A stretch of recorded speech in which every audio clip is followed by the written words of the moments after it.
Assalamualaikum warahmatullahi wabarakatuh. Halo semuanya, perkenalkan nama saya Ika Indi Pramesti dengan NIM 222421015 dari kelas B jurusan Pendidikan Biologi akan membuat video tentang ragam bahasa jurnalistik. Ragam bahasa jurnalistik. Pertama, pengertian ragam bahasa jurnalistik. Menurut Rosian Anwar, bahasa jurnalistik adalah bahasa yang digunakan oleh wartawan dinamakan bahasa pers atau bahasa jurnalistik. Bahasa jurnalistik memiliki sifat-sifat khas, yaitu singkat, padat, sederhana, lugas, jelas, dan menarik.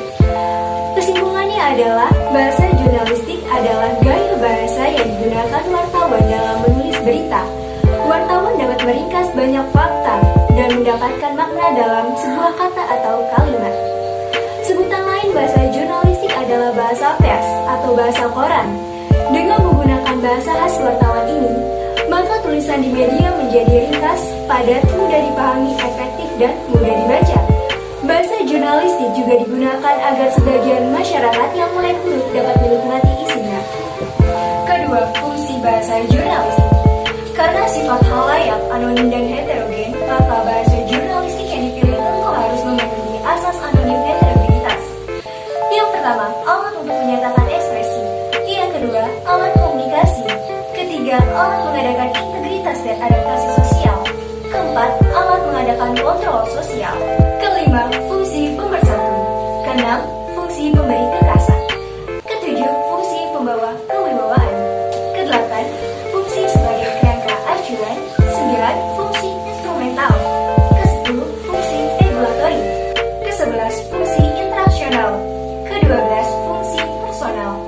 Ketiga belas, fungsi heuristik. Kelima belas, fungsi imajinatif. Dan yang terakhir adalah fungsi representasional. Ketiga, tujuan bahasa jurnalistik. Yang pertama, pembaca selalu dalam keadaan bergegas. Maksudnya pembaca dalam keadaan tergesa atau bergegas sehingga bahasa yang digunakan adalah bahasa yang jelas. Kedua, pembaca ingin segera mengetahui isi berita yang dibuat wartawan. Kita harus mengetahui bentuk dari sebuah jurnalistik adalah piramida terbalik yang menjelaskan dari hal yang umum sampai ke hal yang khusus, dari hal yang tidak penting sampai ke hal yang penting, sehingga pembaca hanya membaca kepala atau judul beritanya saja. Yang ketiga, judul berita memiliki dua fungsi utama. Yang pertama, pemadatan isi berita. Yang kedua, mencerminkan isi berita. Dan yang terakhir atau yang keempat adalah harus sesuai ruang yang disediakan.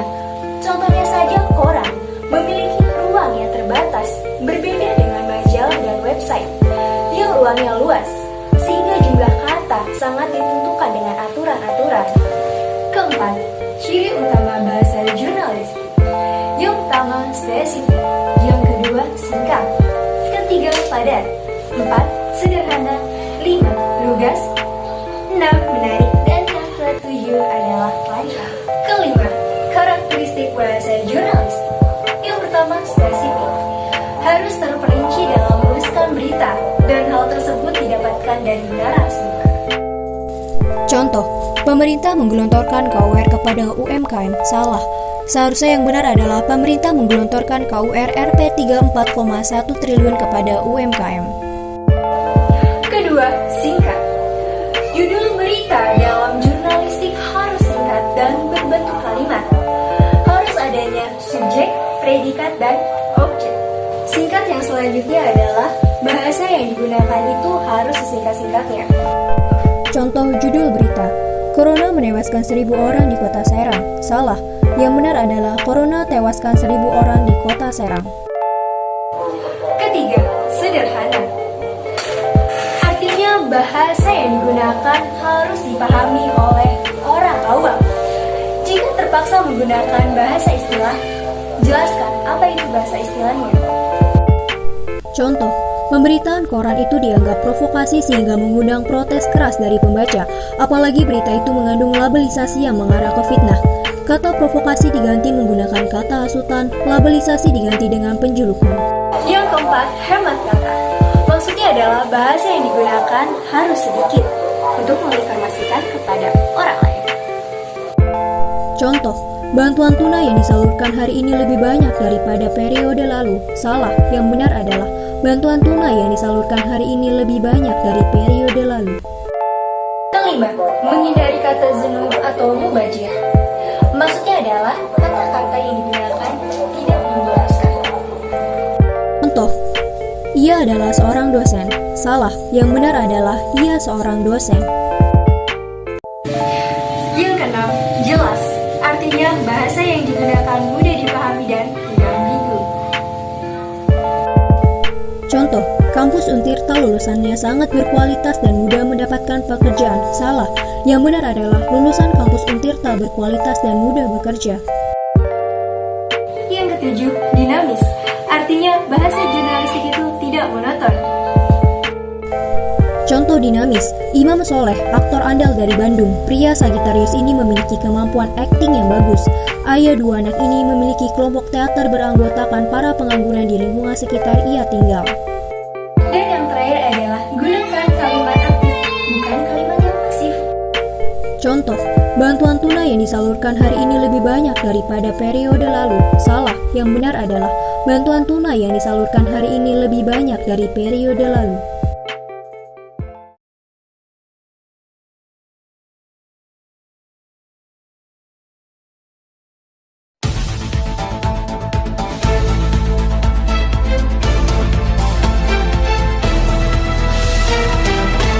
Hujan deras yang mengguyur Jakarta dan sekitarnya sejak 3 hari terakhir mengakibatkan sejumlah wilayah di ibu kota terendam banjir. Di antaranya perumahan Bumi Jaya, Kemang, Jakarta Selatan, dengan ketinggian air mencapai 1 meter. Anggota tim SAR gabungan telah mengevakuasi warga terutama lansia dari rumah terdampak banjir. Banjir juga merendam wilayah Grogol, Jakarta Barat. Hingga Rabu siang, beberapa lokasi di Cipinang, Melayu memiliki ketinggian air lebih dari 60 cm.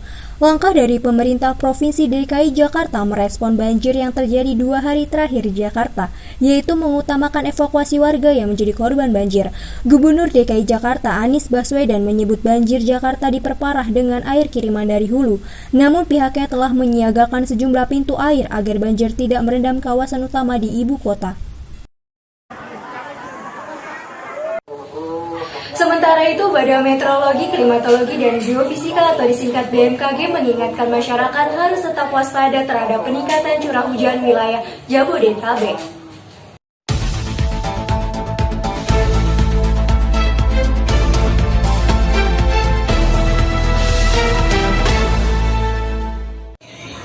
Mungkin hanya itulah pembahasan tentang ragam bahasa jurnalistik. Kurang lebihnya saya mohon maaf. Wassalamualaikum warahmatullahi wabarakatuh.